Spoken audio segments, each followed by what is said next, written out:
Isang pagbati po ng maligayang Pasko sa inyo mga kasamahan dito sa GC na Bato-Bato Week na pinamumunuan ni Sir Sherwin.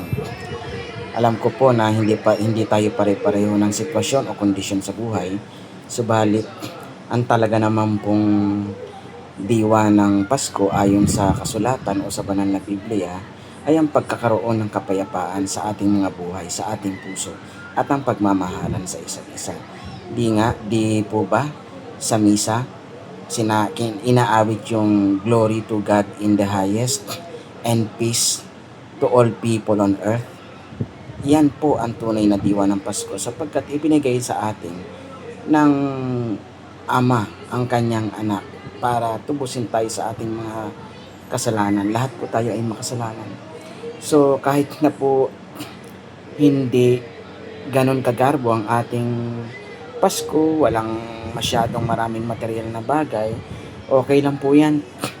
Ang pinakamahalaga po ay manalangin tayo, magpasalamat tayo sa Panginoon Diyos sapagkat tayo'y buhay pa, kahit na may mga sakit tayo o ang mga kaanak natin may sakit.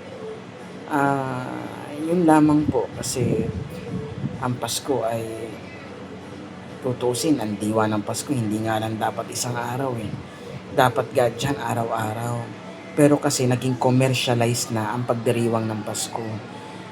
Ibig sabihin na naging commercialized, mas nagiging masaya ang ibang mga tao kapag marami silang handa, kapag marami silang pera, kapag marami silang nabili ng mga pamasko. Focused on the material things. Ganun na ang nangyari. Pero I am not judging anyone, kung yun naman ay kasisiyan nila. Pero sana wag nating kalimutan yung tunay na diwa. Bakit ba may Pasko? Bakit pa tayo nagdiriwang nito? Diba? Dahil nga sa kapanganakan ng ating dakilang tagapagligtas na ang Panginoong Hesukristo. Kung tutuusin nga, hindi nga dapat maingay ang pagdiriwang ng Pasko Tingnan nyo doon sa awit o sa kanta na Silent Night. Silent night, holy night, all is calm, all is bright, around young virgin Di po ba? Silent night, holy night, all is calm. Yung gabi na yon ng kapanganakan ng Panginoon sa Kristo, silent, calm, walang ingay, payapa, tahimik. Yun ang tunay na diwa ng Pasko. And it is also symbolic of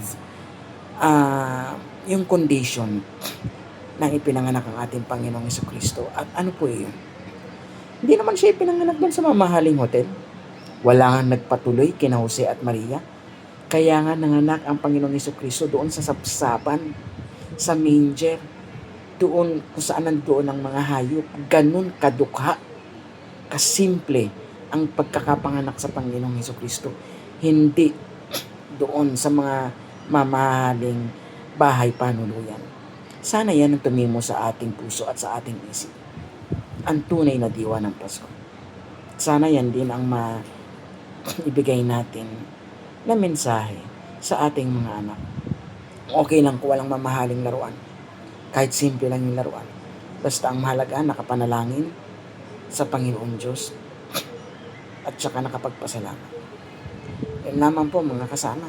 Nandito po ako sa itaas ng bahay at ang nanay ko po at ang aking asawa at ang aking kapatid at ang aking anak ay nasa baba. Sila ay nanonood ng TV at kumakain. Isa lang po ako dito sa kwarto. Sa itaas. Nanonood po ako ng Itbulaga. Ano lang yan, nakakonect lang po yan sa internet namin. Centralized naman yung wifi namin dito. Kasi kailangan, baka akalain nyo po ay luho. Hindi luho, pangangailangan namin ng internet. Sapagkat ang asawa ko ay teacher at ako naman ay teacher ng mga teachers. Kailangan namin yan sa aming trabaho. Yun lamang po. Maligayang Pasko sa inyo lahat. Naway sumaisip at sumapuso natin ang tunay na diwa ng Kapaskuhan.